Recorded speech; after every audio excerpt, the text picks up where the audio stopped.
Hello friends, this is Tanya. So welcome back to my channel Tanya talks and reaction. तो फिर मैं हाजिर हूँ एक नए वीडियो के साथ और आज के वीडियो का टाइटल है डम इज प्रो हिजाब लॉजिक रिएक्शन सुप्रीम कोर्ट हिजाब case. The Shyam Sharma show की वीडियो है। वीडियो का जो ओरिजिनल लिंक मैं डिस्क्रिप्शन बॉक्स में डाल दूंगी, आप वहाँ जाके ओरिजिनल क्रिएटर को भी सपोर्ट करिए। और हाँ फ्रेंड्स, अगर आपको मेरी वीडियोज़ भी अच्छी लगती है तो प्लीज़ मेरी वीडियो को लाइक करिए, चैनल को सब्सक्राइब करिए और शेयर करिए अपने फ्रेंड्स और फैमिली के साथ। तो ये आप ही कहें कि हिजाब वाला मामला तो बहुत पुराना हो गया, क्योंकि इंडिया में पुराना हो चुका था मामला। मतलब जो भी केस चल रहा है, पर अब इतना लाइमलाइट में नहीं है, इतना मीडिया कवरेज नहीं है। लेकिन ये मामला किसी और कंट्री में उठ गया है, कोई और इस्लामिक नेशन में उठ गया है।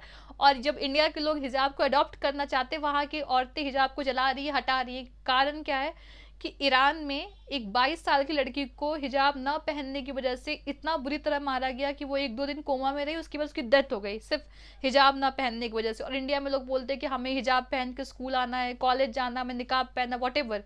तो जो जिन पे थोपा जा रहा है वो आज़ादी चाहते हैं, जिनको नहीं है वो मतलब चाहते हैं कि उनको ऐसा मिले। तो इस कंप्लीट वीडियो को देखेंगे, देखने के बाद हम फिर बात करेंगे इस पे। So let's start watching the video. The other day, guys, I went to the gym, did like 3 crunches in 1 hour. Impressive, right? And then I checked myself for abs, but nothing.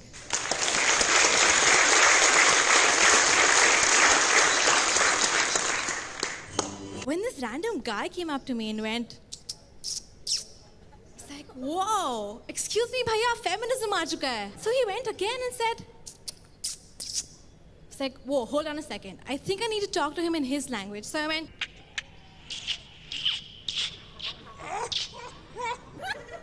and then he said, oh, madam, feminism, pehle kyun nahi bola yaar? Sorry. She's a hero. She is stunning and brave. Stunning. She is absolutely beautiful and an inspiration. मेरा हर दोस्त मुसलमान दोस्त अपने बच्चे को जन्माष्टमी पे कृष्ण कन्हैया बना के डाल देता है व्हाट्सएप। और इतने साल हो गए, मैंने कभी किसी हिंदू बच्चे को बकरीद पे बकरा बनते हुए नहीं देखा।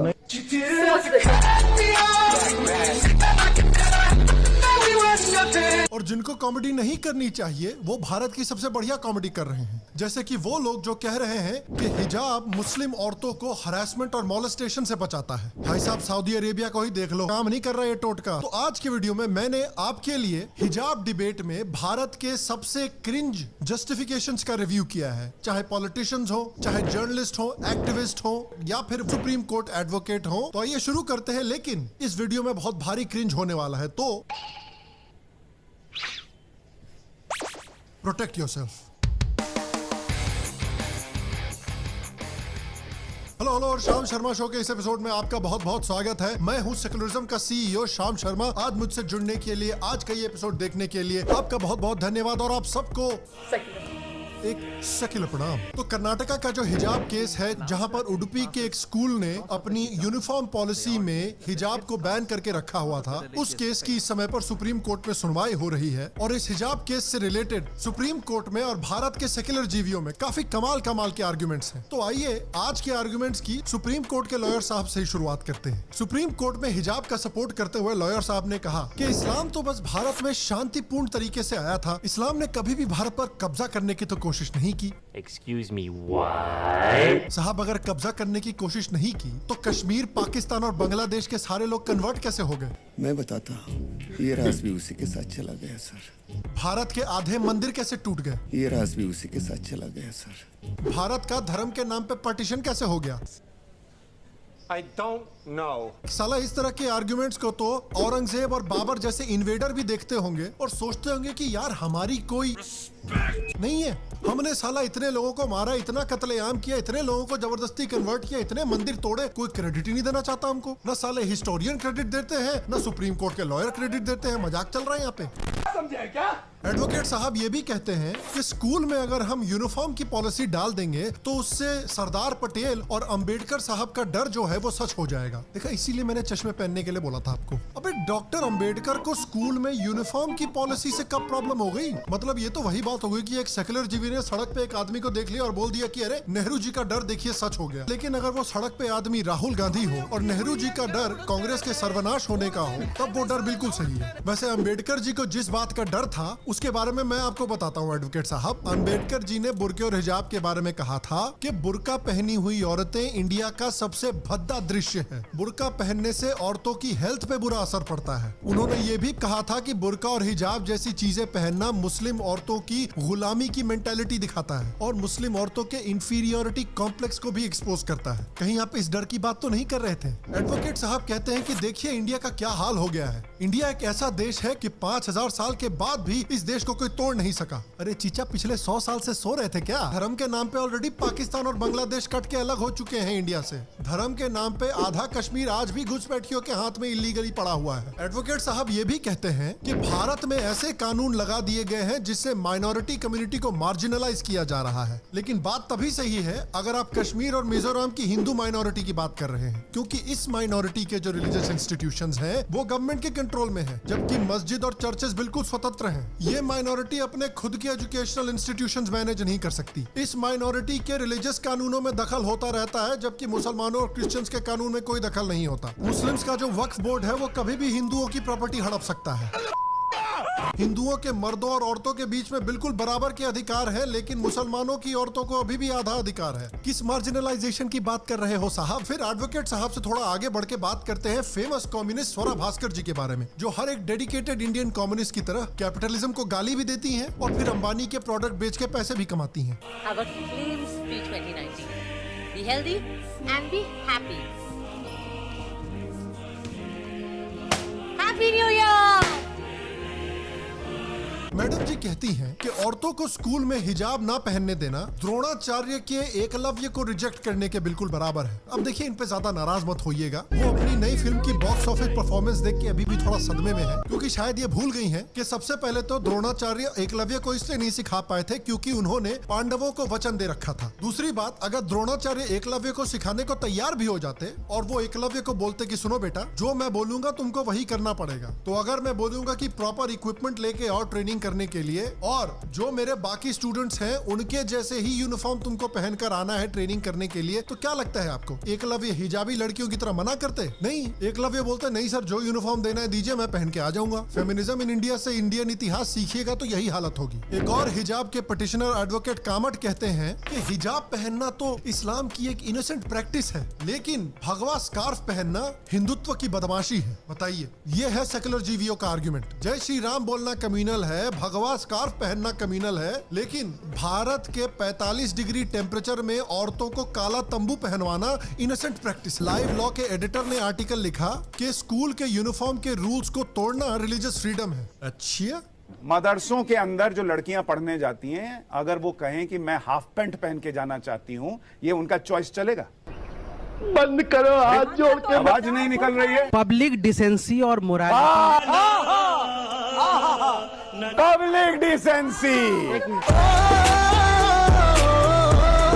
वापस आते हैं जरा सुप्रीम कोर्ट के एडवोकेट साहब पे, जो कहते हैं कि देखिए हिजाब से रिलीजियस हार्मनी बढ़ेगी, क्योंकि हिंदू लड़की मुस्लिम लड़की से पूछेगी कि जरा हिजाब के बारे में मुझे बताओ, तो दोनों के बीच रिलीजियस डिस्कशन होगा। हाँ जी, और हिंदू लड़की ये सीखेगी कि लड़कियों की गलती है कि मर्द उनको देख के ठड़काते क्यों हैं। मर्दों को कुछ नहीं चेंज करना चाहिए, लड़कियों को ज्यादा कपड़े पहनने चाहिए ताकि मर्द उनको हरास ना करें। यही बात अगर आप एक इंडियन सेक्युलर जीवी फेमिनिस्ट को बोल दीजिएगा तो उनका दिमाग खराब हो जाएगा। लेकिन ये सब एक गरीब मुस्लिम लड़की से करवाना बहुत अच्छी बात है। यही तो खूबसूरती है यार लेफ्ट विंग फेमिनिज्म की, कि आप मुझे कुछ भी करने को नहीं बोल सकते, आप मेरी लाइफ बिल्कुल भी कंट्रोल नहीं कर सकते, लेकिन मुस्लिम औरतों को हिजाब पहनवाइए, उनसे निकाह हलाला करवाइए, उनको ट्रिपल तलाक दीजिए, उनको इनहेरिटेंस का आधा अधिकार दीजिए। ये उनका कल्चर है, मेरे को क्या फर्क पड़ता है, भाड़ में जाए वो। और देखिए यार, अगर आपको लगता है कि जो एग्जांपल्स मैंने आपको दिखाए हैं वो बुरे थे, तो डोंट वरी, अभी तो पार्टी शुरू हुई है। एडवोकेट साहब सुप्रीम कोर्ट में जाके कह रहे हैं कि भाई औरतों को तो हिजाब पहनना बहुत पसंद है।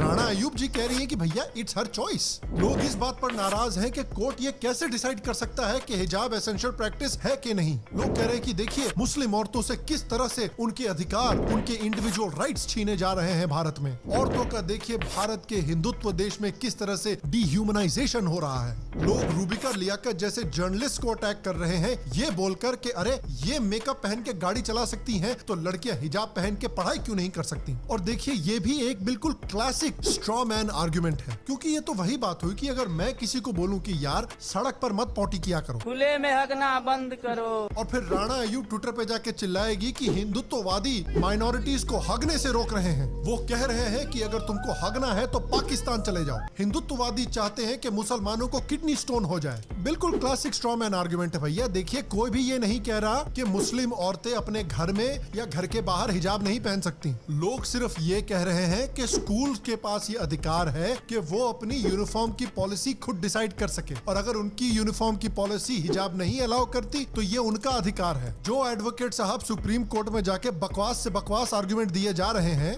उनको भी भारत की 45 डिग्री की गर्मी में बैटमैन वाला शॉल पहन के जाना पड़ता है। कच्चा बनियान में तो नहीं जा सकते ना वो कोर्ट, क्योंकि कोर्ट के कुछ यूनिफॉर्म के रूल्स हैं जो सारे एडवोकेट्स को फॉलो करने पड़ते हैं, और कोर्ट की तरह ही स्कूल्स के भी यूनिफॉर्म के कानून होते हैं। जिस तरह राणा अयूब जी की चॉइस है कि वो हिजाब को सपोर्ट करें, उस तरह हमारी भी चॉइस है कि हम ये दिखाएं कि किस तरह मुस्लिम सोसाइटी में जबरदस्ती हिजाब औरतों के ऊपर डाला जाता है। और अगर ये जबरदस्ती की प्रैक्टिस नहीं है, अगर हिजाब पहनना इतना ही फेमिनिस्ट है, तो मुस्लिम देशों में औरतें अपनी जान पर खेल के हिजाब के खिलाफ प्रोटेस्ट क्यों कर रही हैं? देख लीजिए कैसे ईरान में हजारों औरतें अपनी जान जोखिम में डालकर हिजाब के खिलाफ प्रोटेस्ट कर रही हैं। महसा अमीनी के साथ ईरान में जो हुआ है वो क्या उनकी चॉइस थी?